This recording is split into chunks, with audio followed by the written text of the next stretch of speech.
પાટણ જિલ્લાના શંખેશ્વર નગર ખાતે શ્રી શંખેશ્વર મહાતીર્થના દર્શનાર્થે લાખો લોકો દર વર્ષે પધારતા હોય છે। એ જ રીતે આજુબાજુના 30-32 ગામો માટે શંખેશ્વર બસ સ્ટેશન એ ખૂબ મહત્વનું સેન્ટર તરીકે ઓળખાય છે।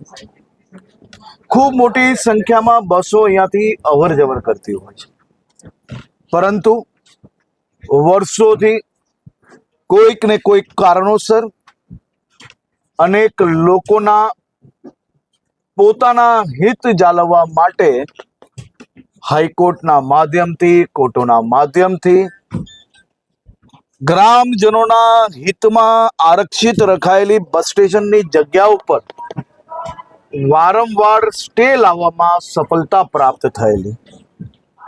1.5-2 વર્ષ પહેલા જ્યારે હું અહીંયા દર્શન માટે આવ્યો હતો, દાદાના ચરણોમાં વંદન કરીને પ્રાર્થના માંગીને જ્યારે બહાર આવ્યો અને ગ્રામજનોએ માત્ર એક જ માંગણી કરી કે આ બસ સ્ટેશનનો જે ફસાયેલો કેસ છે તેને નિકાલ આવીને અહીંયા ઝડપથી બસ સ્ટેશન બને।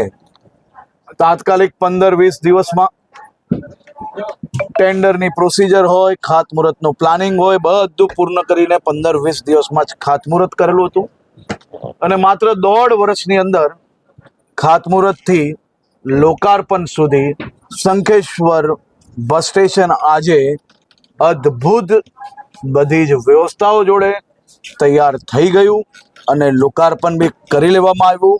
હમણાં 15-20 મિનિટમાં ખૂબ મોટી સંખ્યામાં લોકો આ બસ સ્ટેશનનો લાભ લેતા આપ સૌને નજરે પડશે। પાટણનું બસ સ્ટેન્ડ છેલ્લા 6 વર્ષથી અત્યારે ચાલે છે, એ બાબતે બી કામગીરીનું નિરીક્ષણ સંપૂર્ણ કરી લેવામાં આવ્યું છે। ખૂબ ઝડપથી ત્યાંનું બી કામગીરી પૂર્ણ કરીશ અને ઝડપથી જઈને ત્યાં બી લોકોને એ સેવા ખુલ્લી મૂકીશ।